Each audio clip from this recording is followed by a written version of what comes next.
Hello everyone, आज के इस वीडियो लेक्चर में हम बात करेंगे मीन्स ऑफ स्प्रेड के बारे में, यानी कि डिजीज किस तरह से स्प्रेड होती है, यानी कि डिजीज किस तरह से फैलती है। देखिए, कुछ डिजीज ऐसी होती हैं जो बिल्कुल नहीं फैलती, जैसे कि कैंसर रहा, मतलब एक इंसान से दूसरे इंसान में ट्रैवल नहीं करेगी।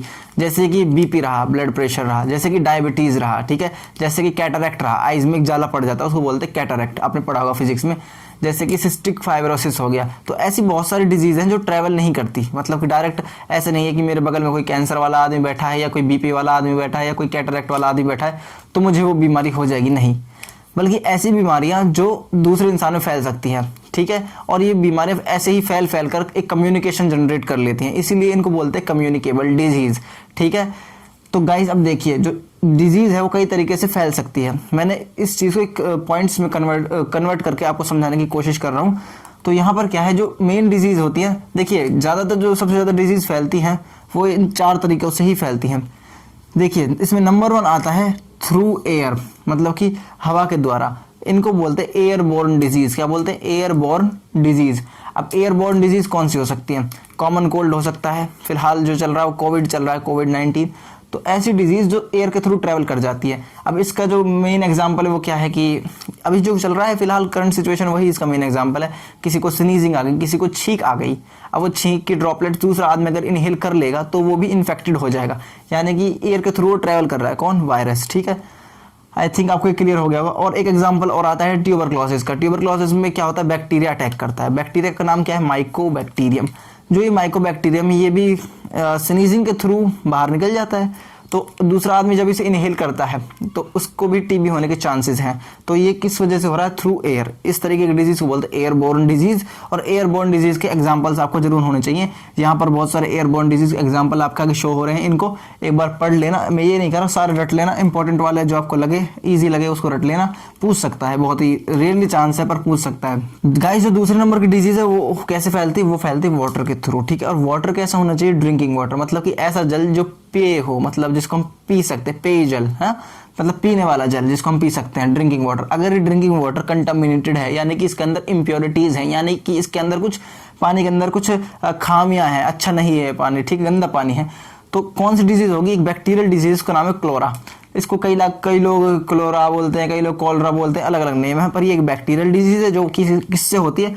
वाटर से होती है। और वाटर से कैसे होती है? मान लीजिए किसी आदमी को कॉलरा होगा है, ठीक है। जब इसको कॉलरा हो गया तो जो वो उसका ह्यूमन एक्सक्रीटर है, बाद में जो उसका ह्यूमन एक्सक्रीटर है, अगर वो वाटर बॉडीज में ट्रैवल करने लग गया, मतलब वाटर बॉडीज में पहुंच गया, तो जब वाटर बॉडीज में पहुंच गया तो उसका जो एक्सक्रीटा है उसके अंदर वो बैक्टीरिया प्रेजेंट है और वो वाटर में पहुंचकर ड्रिंकिंग वाटर तक भी पहुंच जाता है, ठीक है। जो सीवेज वाटर ट्रीटमेंट प्लांट्स होते हैं, इनमें जो वाटर आता है बहुत गंदा पानी आता है, ठीक है। तो उधर से भी कभी कभी जब अगर वाटर साफ ना हो, गंदा पानी हो, तो उससे कौन सी डिजीज होती है? कॉलरा। यहाँ पर नाम आ रहा होगा। तीसरी जो डिजीज को स्प्रेड करने का तरीका है वो है थ्रू सेक्सुअल कांटेक्ट, ठीक है। और ये बहुत ज़्यादा इंपॉर्टेंट है, आपको आना चाहिए, मतलब पता होना चाहिए क्या होता है, ठीक है, किस तरह से होगा। इसके ऊपर कोई बात नहीं करता, स्कूल्स में इसके ऊपर बात नहीं करते बच्चे। इसके ऊपर कुछ जो होते हैं बेचारे वो हंसते हैं इसके ऊपर, और कुछ को इनके बारे में जानना है लेकिन वो जान नहीं पाते। तो मैं यहाँ पर थोड़ा एक्सप्लेन कर देता हूँ। देखिए, सेक्सुअल कांटेक्ट जो है इसके तहत क्या होता है, इसमें क्या होता है, दो एनिमल्स बहुत ज़्यादा क्लोज आ जाते हैं। अब ये बहुत ज़्यादा क्लोज है तो जो सेक्सुअल कांटेक्ट है इसकी वजह से क्या होगा? डिजीज स्प्रेड होगी। और डिजीज कौन कौन सी होती है? मेन जो डिजीज 2 है वो, एक तो है एड्स, दूसरा है सिफिल्स, साइफिल्स बोलते हैं कोई इसको। ये 2 डिजीज बहुत खतरनाक डिजीज है और ये सेक्सुअल कांटेक्ट के थ्रू फैलती हैं। और इनको प्रिवेंट करने के लिए हमें कुछ बैरियर्स चाहिए होते हैं। सेक्सुअल जो डिजीज हैं वो बहुत ज़्यादा फैल रही हैं, तो इनको प्रिवेंट करने के तरीके हम कब पढ़ेंगे? 10th क्लास में पढ़ेंगे। बहुत मैं सही तरीके से पढ़ाने वाला हूँ, आपको थोड़ा डिटेल में चलेंगे, क्योंकि इसके बारे में कोई बात ही नहीं करता है। ये गलत बात है कि इसके बारे में कोई बात नहीं करता। We are studying biology and it's our duty to talk about this thing, ठीक है। हमें इस चीज़ के बारे में बात करनी ज़रूरी है, इसके बारे में करेंगे बात। बाकी इससे कौन कौन सी डिजीज़ होती है? इससे एक सिफिल्स होता है, सिफिल्स स्पेलिंग चेक कर लेना, मैं अभी मेंशन कर दूंगा, सिफिल्स और एड्स, ठीक है। अच्छा, और ये जो सेक्सुअल कांटेक्ट है इसमें 2 बीमारियां ज़रूर होती है, ये आपसे पूछ सकता है पेपर में। उसके बाद कुछ वेक्टर्स होते हैं। वेक्टर मतलब क्या होता है?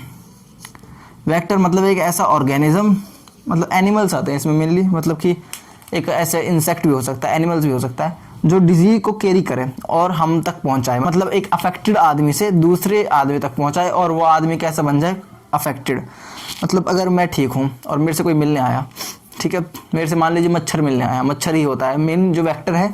वेक्टर का एग्जांपल आपको कोई पूछे तो इसका एग्जांपल मॉस्किटो सबसे अच्छा परफेक्ट एग्जांपल है।